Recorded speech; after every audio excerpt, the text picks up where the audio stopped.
Passem a la ponència de Ferran Esquilache, que és investigador contractat postdoctoral al Departament d'Història, Geografia i Art de la Universitat Jaume I de Castelló, especialista, en aquest cas, en un altre paisatge rural valencià, que, com explicava, es veuen moltes similituds amb el cas Oriolar, com és el de l'Horta de la ciutat de València, però que també ha treballat molts altres espais de la geografia valenciana, especialment per a observar i discernir les transformacions que es van produir tant en època andalusina com posteriorment en el pas i les transicions entre època andalusina i època foral cristiana. I precisament d'alguns d'aquests casos i exemples ens parlarà a continuació.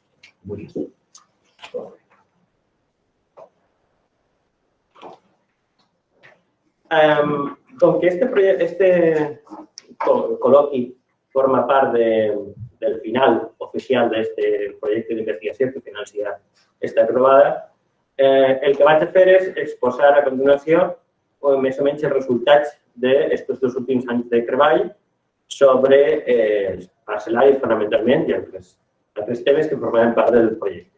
Bàsicament sobre dues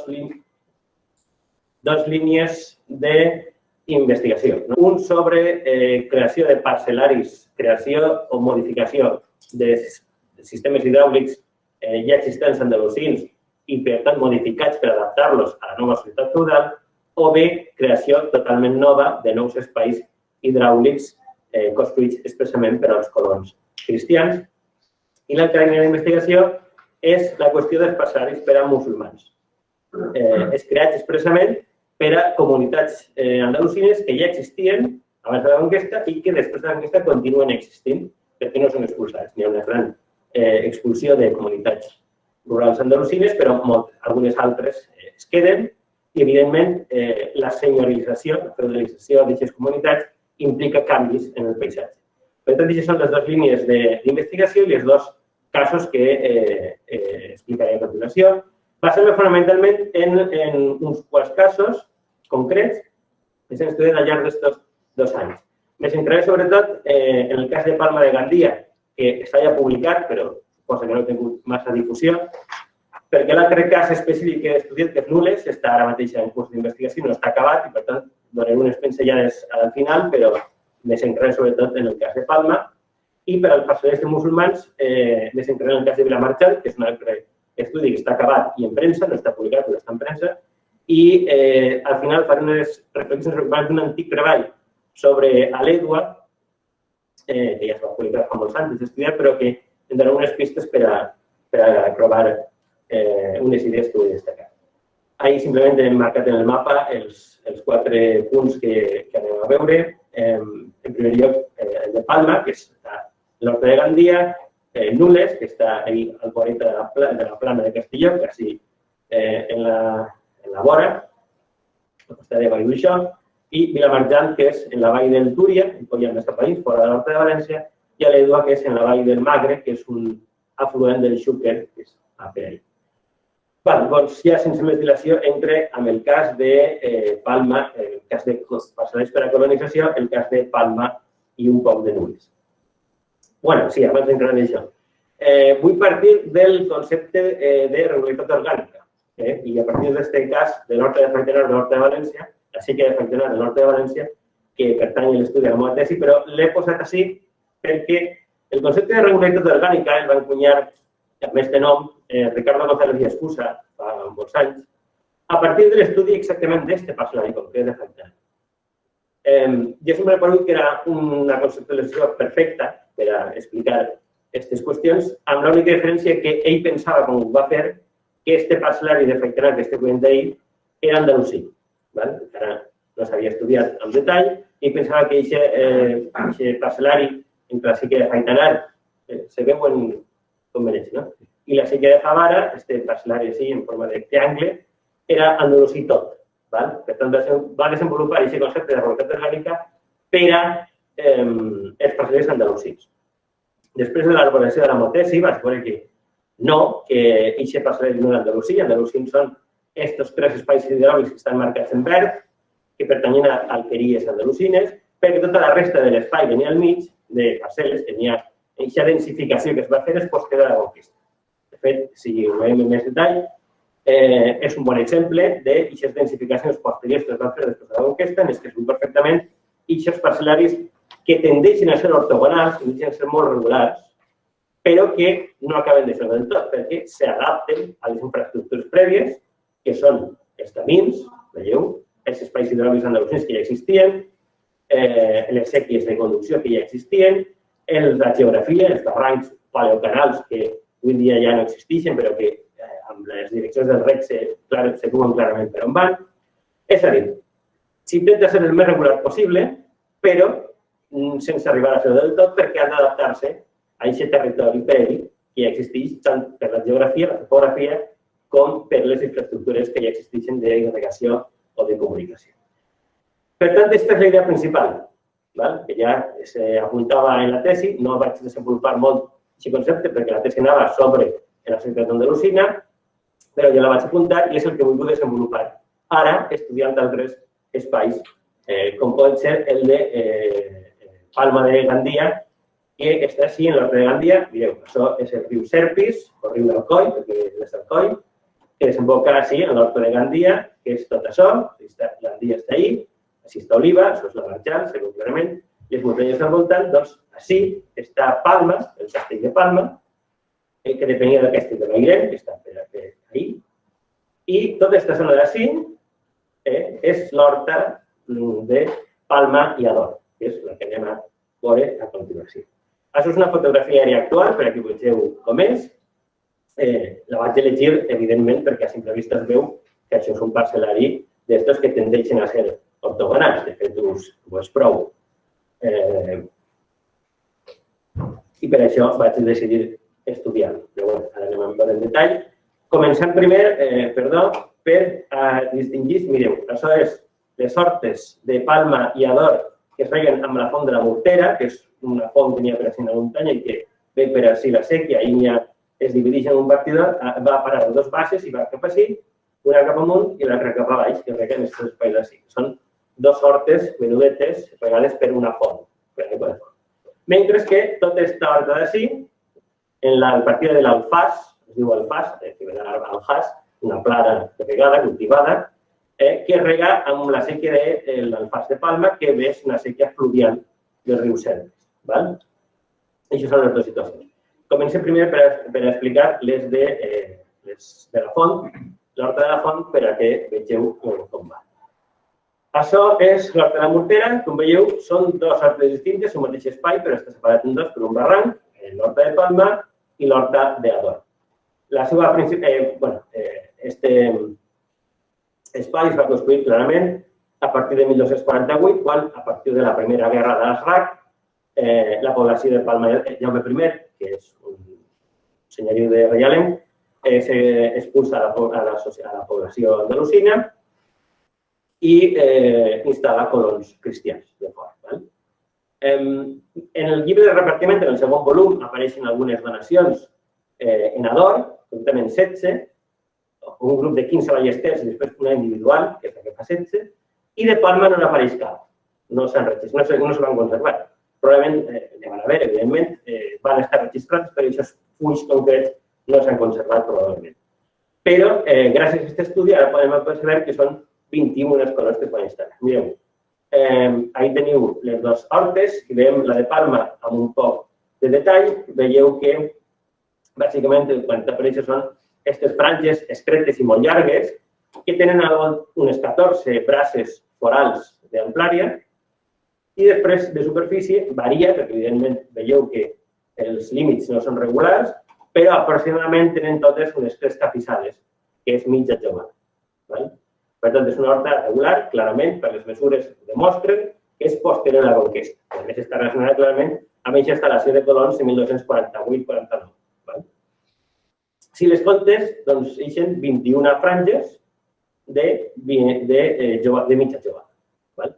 Clar, és una horta especial, igual que l'altra d'Ador, que està a baix, que també té 16 franges, curiosament, les mateixes 16 franges que són els 16 colors que apareixen al llibre de repartiment.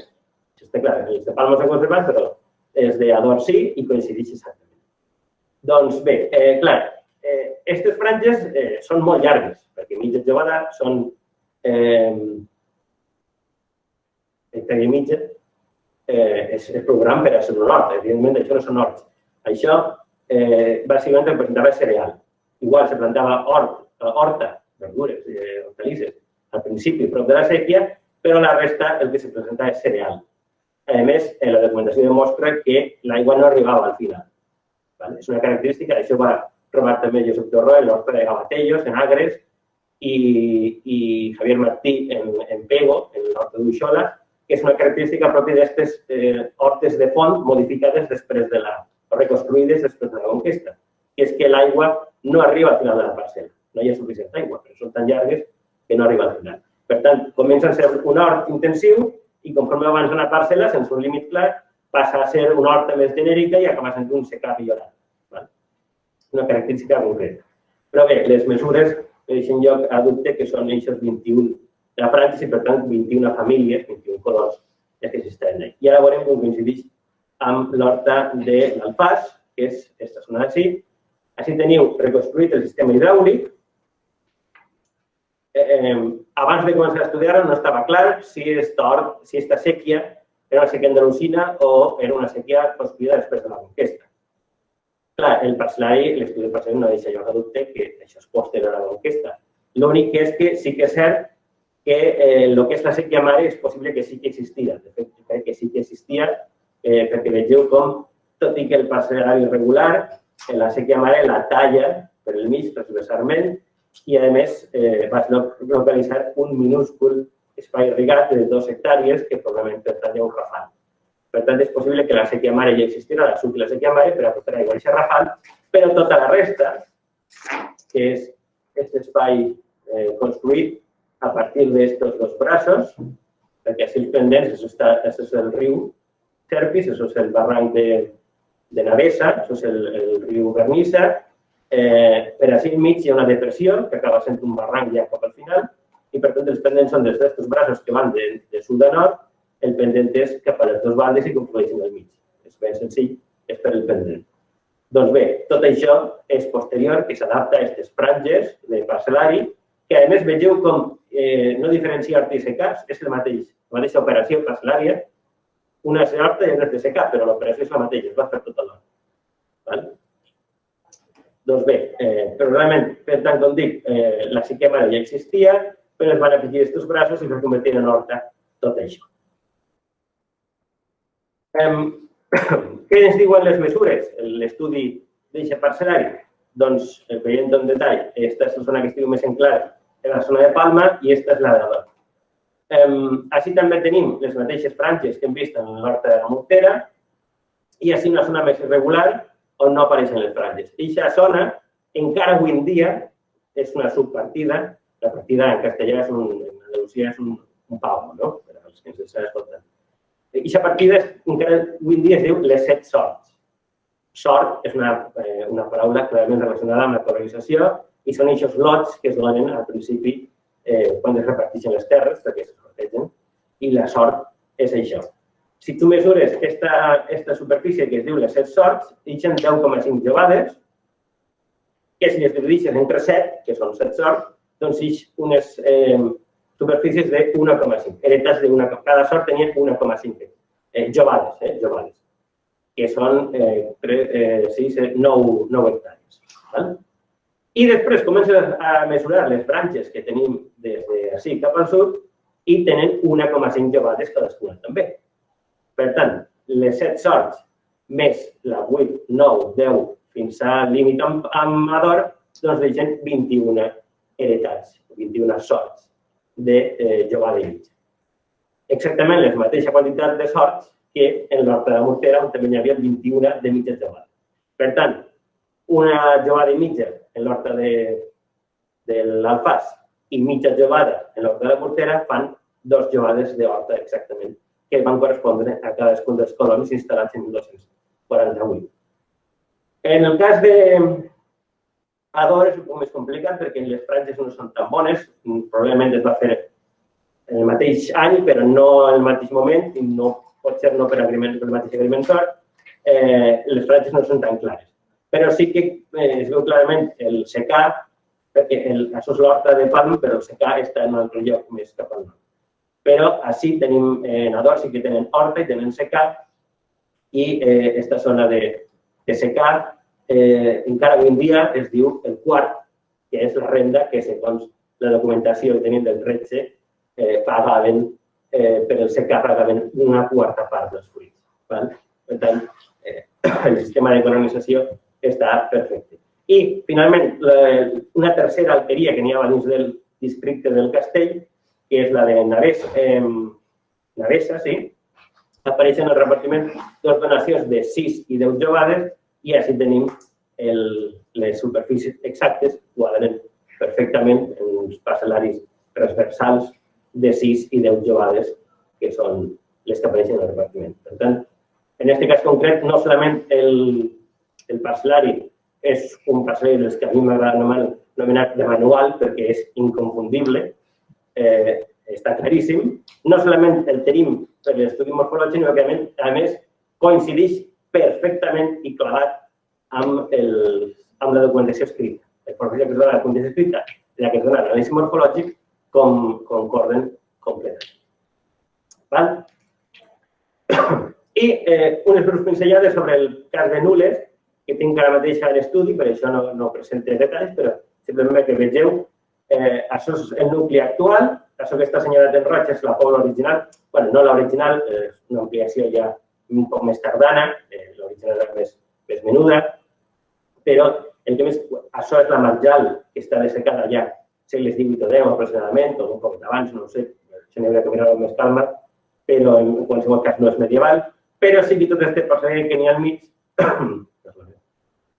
és el de l'establiment dels colons. En realitat, la pobla de Nules es funda a mitjans del 13, però pareix que no acaba de quallar fins al 14. Per tant, encara n'hi ha que mirar més en detall la documentació, però a veure si aquest parcel·lari és del 13 o del 14, però per al cas és igual. Vegeu que les franges són claríssimes. I el més interessant, el més interessant és que l'orientació del parcel·lari és exactament la mateixa que la dels carrers de la pobla. Està orientat tot, està construït tot al mateix temps. Està dissenyat. Però bé, com dic, això encara n'hi ha que mirar moltes coses. El projecte acabarà oficialment, però el treball continua i, per tant, ja anirem estudiant també. Passe ara a la qüestió dels parcel·laris de musulmans, amb els quals ja ho admet des del principi, no ha tingut tant d'èxit. Ara veurem per què. El cas que anem a veure és el de Vilamarxant, que està així, és en la vall del Túria, ja un poc més allunyat de l'Horta de València, ja entrant a la muntanya, són les últimes planures que n'hi ha. Aquesta zona que es coneix en la documentació medieval i moderna com els pobles castell. Diuen pobles castell perquè els tres, Benaguasil, Vilamarxant i Riba-roja, els tres es caracteritzen perquè són poblacions de majoria musulmana, tot i que en els tres n'hi ha una minoria cristiana, i els tres són un castell amb una població al voltant. Un antic hisn que se conserva després de la conquesta i se conserva la població musulmana i s'instal·len uns pocs cristians. En el cas de Vilamarxant, com ara veurem, són una minoria. En el cas de Riba-roja també, els cristians. I en el cas de Benaguasil, al principi és una minoria, però en el segle XIV comencen a créixer i el que fan és traslladar-los i fundar una nova pobla, que acabem de veure de Nules, que és la pobla de Vallbona. I tot el parcel·lari d'origen andalusí i transformat després en època moderna morisca és molt diferent a tot el parcel·lari regular que tinc en la pobla. Però bé, tot això no està estudiat encara. És molt interessant perquè és el lloc de estudiar-lo prompte perquè és on més documentació tenim. Llavors estaven les alqueries, per a què funcionava cada àrea. Tota aquesta àrea d'ací, per exemple, és zona margelenca, en el segle XV se plantava arròs. Però bé, el primer que he estudiat és l'horta de Riba-roja, la va estudiar Enric Guinot fa uns pocs anys. No està publicat el treball, però esperem que siga imminent, on vam trobar algunes alqueries andalusines i aquest parcel·lari se va ampliar després de la conquesta. I en el cas de Vilamarxant, que és meandre que n'hi ha així del riu i fa aquesta horta ovalada, que és el que vull presentar. Bueno, primer vos he posat la foto del castell, tenim la Selòquia, l'Albàcar, que actualment està tot construït dins, però ahí tenim la reconstrucció de les cases musulmanes i la minoria de cristians, que els medievals instal·laren així, i després ja en època moderna s'ha ampliat tot això. Però bé, simplement era per a situar-ho. El que és interessant és això.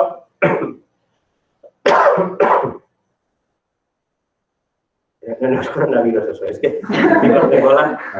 tinc un pico de cola, no sé per què. Mireu, aquests espais estan actualment cultivats, principalment fins al riu, però tot això que es diu les rambles, tot això, la documentació indica que aproximadament és molt tarda, fins i tot podria ser contemporani. Això està dins de la rambla del riu, perquè aquesta línia que teniu així és la terrassa Puntià. És un gran canvi d'altura. Doncs bé, l'horta medieval és aquesta que s'havia en dos moltes gràcies. Està dividida en dos partides, que és l'horta major, la més propera a la població, i l'altra que és el Fas. De nou, torna a aparèixer aquest nom d'origen àrab que condueix a que implica una superfície plana i cultivada. Doncs bé, quan estudiem en detall el parcel·lari, doncs de nou identifiquem aquests tipus d'espais hidràulics irrigats andalusins tan característiques, ara tornarem sobre això. En vaig trobar 5, la més gran de 7 hectàrees i mitja, que és la que està relacionada amb Vilamarxant. Després la segona de 5 hectàrees, que és molt característica, és clarament un afegit posterior. En l'horta de València n'he trobat moltes d'aquest tipus i solen ser afegits per la morfologia. Aquesta tenim dubtes si serà un rafal o serà una alqueria, perquè té 2 hectàrees i mitja. Tot i ser fluvial, s'aproxima molt a les superfícies d'hortes andalusines regades per fonts. I després tenim així 2 minúscules, de mitja hectàrea cadascuna, que segurament deuen ser o reals o rafals. Però el cas no és este.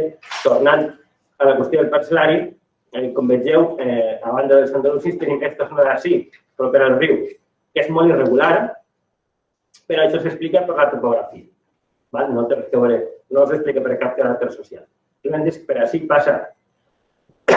passava un antic braç del riu, que fa millors anys que està sec, no s'ha dessecat en època històrica, però el pendent queda, està la depressió del terreny. I això obliga a terrassar molt i tenim aquesta zona tan irregular. Així, d'aquesta zona d'ací, de l'horta major, el que hem fet és reomplir els forats que quedaven d'entre els espais andalusins, els han pintat. I després, tots aquests rois que ixen literalment de la sèquia mare, tota aquesta zona d'ací, és la que més clarament se veu, és un afegit posterior a la conquesta.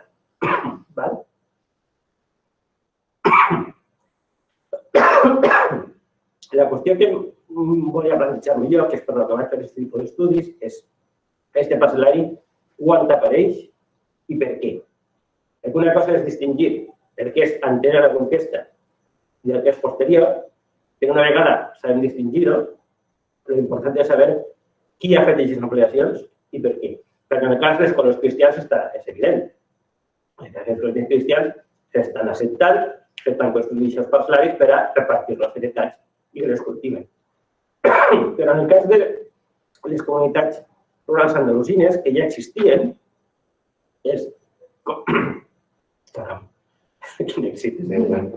La qüestió és com s'han ampliat aquests espais, qui i per qui. D'entrada, ja estaven cultivats aquests espais fora dels espais de regadiu intensiu, que són els que estan en verd. Ja n'hi havia cultius. La xica diu que sí. La xica diu que tot això ja serien secans. Ara, secans, o en alguns casos, secans millorats, és el que es diu, de regadiu esporàdic. Per tant, en quin moment s'ha construït aquest parcel·lari? Ha influït el senyor? Ho han construït directament els andalusins, els habitants d'aquestes alqueries? Ha vingut un agricament sort de fora a construir-ho? Són les preguntes que jo volia respondre i que malauradament encara no tinc resposta. En aquest sentit, és el que deia que admeten un fracàs. I és per això que he recuperat el cas de l'Edua. Això ho vaig publicar en 2019 l'estudi de l'Horta de la Folla de Llombai per identificar els espais andalusins, però no vaig entrar en aquest article, no vaig entrar en la qüestió de les ampliacions posteriors.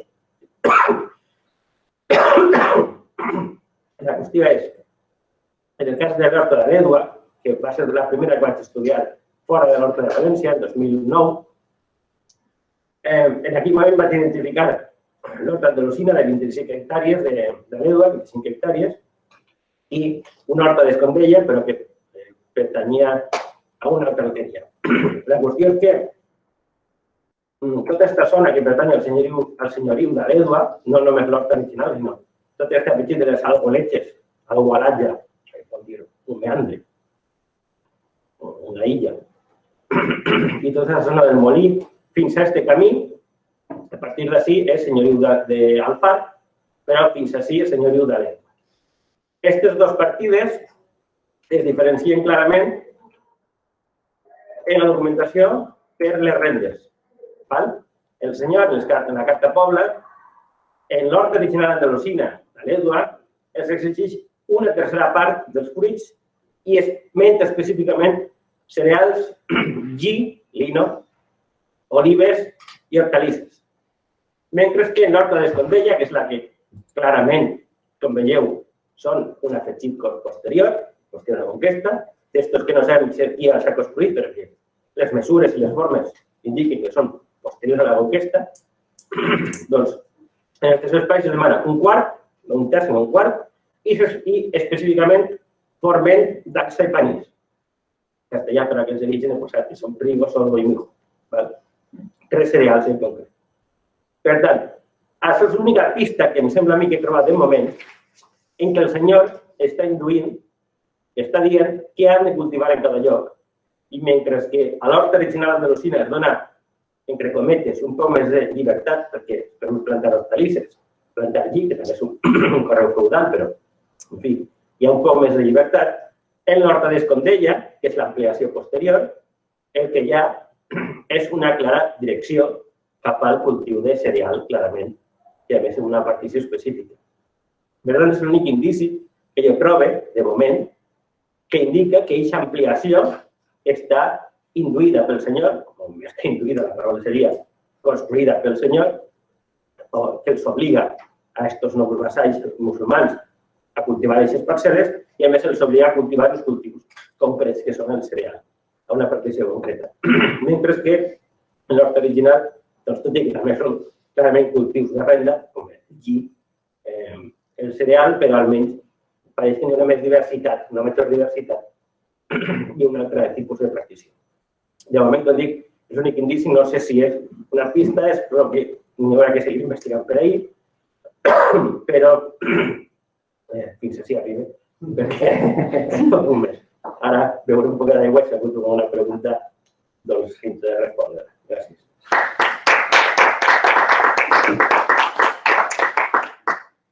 Moltes gràcies, Ferran. Si hi ha alguna pregunta des del xat en línia, algú vol fer alguna observació? Algú la mà? No? Algú dels assistents, així? Alguna qüestió? No és obligatori, No, pues, sobre la qüestió... Però no sé què sentirà des d'ahir. Sí, crec que sí, perquè la microfonia és de la sala, crec. Sí? Sí. Veu ahir que passa així? Sobre la qüestió d'identificar l'ampliació feudal, que has parlat ara al final, aquesta ampliació no dona lloc a cap ple que hi hagi interrogatoris en el qual es faci referència a qui va impulsar aquesta construcció i quan... Precisament a l'Edua hi ha molta conflictivitat, però amb els veïns. No hi ha conflictivitat interna, o almenys no s'ha conservat una conflictivitat interna. Sí que n'hi ha amb els veïns que la sèquia continua i es rega al Pat i després es rega al Ginet, que és una població més llunyana i que té l'aigua de nit. En aquest sentit, sí, durant el segle XIV, XV, XVI hi ha molta conflictivitat, però de la que he mirat cap recull cap conflicte intern entre les dues partides de dins del senyoriu. És possible que en passència sigui mirat documentació d'aquest tipus en algun altre, en alguna d'aquestes senyorius de musulmans, de comunitats, no de comunitats traslladades, sinó de comunitats que estan in situ des de abans de la conquesta, aparega alguna altra pista així que indiqui. Però, clar, és la carn bruta que jo me feia, que és per què vaig impulsar aquesta recerca dels països musulmans, és aquestes ampliacions, qui les ha fetes, per què, i és el que, malauradament, no acaba de trobar la resposta. Així com en el cas dels cristians, és claríssim, en el cas dels musulmans no ho acaba de dir. Però, bueno, jo crec que seguim treballant. ¿Más cuestiones? No, bueno, lo mío es un poco más una reflexión que una pregunta, que supongo que también puede haber. También está bien.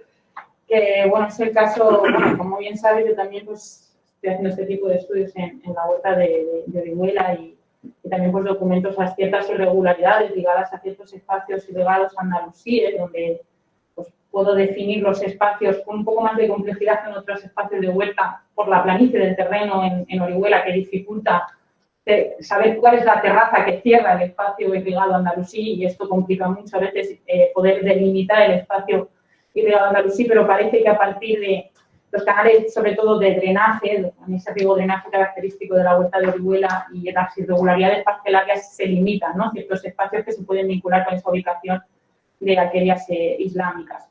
Y la reflexión viene al caso en el sentido de la dificultad, ¿no?, de poder datar o de poder constatar cuándo se producen, si constatamos esas ampliaciones parcelarias, en qué momento se producen. Sabemos que son post-conquista, pero si no tenemos una documentación escrita clara, pues a veces está esa complejidad, ¿no?, que en mi caso, por ejemplo, también el hecho de que esa ocupación del 13 y 14 sea más volátil por las dificultades de la propia repoblación y el mantenimiento de la población, pues también hace que sea más difícil también poder constatar que se produce en esos momentos de la conquista, ¿no?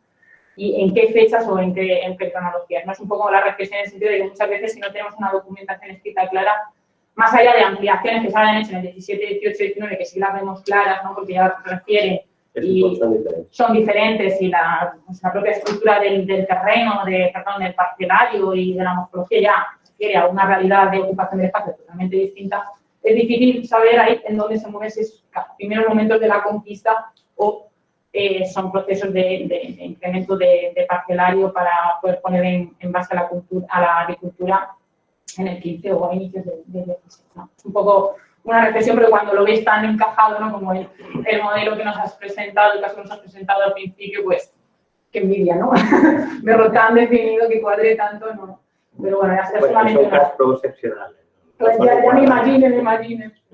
En relació amb això, una pregunta de detall. Els 5 espais irrigats que has mostrat de Vilamarxant, creus que hi ha alguns d'època andalusina i altres de cristiana, o ni tan sols s'afegeixen en línia amb el que deia ella?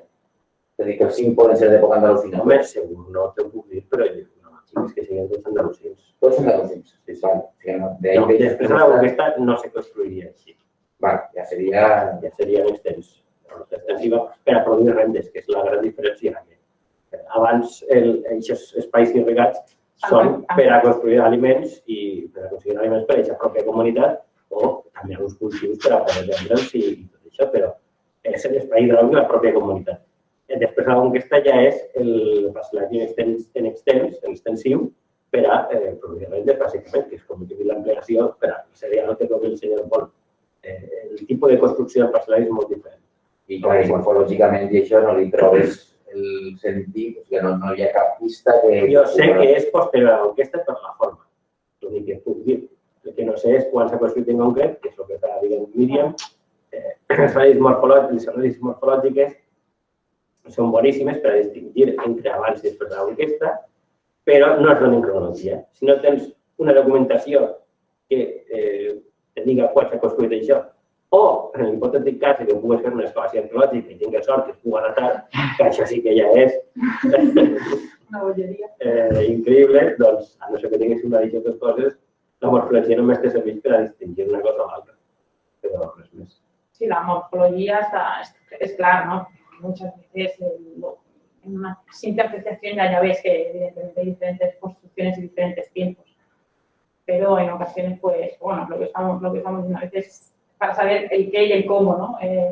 Si som honrats, doncs el que hem de dir és que això, les anàlisis morfològiques haurien d'integrar-se en tot un estudi més complet en el que això és el primer pas que te serveix per a plantejar les hipòtesis, això és d'estep, això és anterior, això és posterior, però després ja has d'anar a treballar la documentació i fins i tot cal intentar que sigui possible fer alguna excavació arqueològica que te permeta confirmar o descartar aquestes hipòtesis. Però si només quedem en les interpretacions morfològiques, que és el que he fet fins ara, són pistes boníssimes, elaboren hipòtesis que són lògiques, són coherents, probablement són certes, però no puc demostrar-ho davant de qualsevol persona que em pregunti això com ho demostro.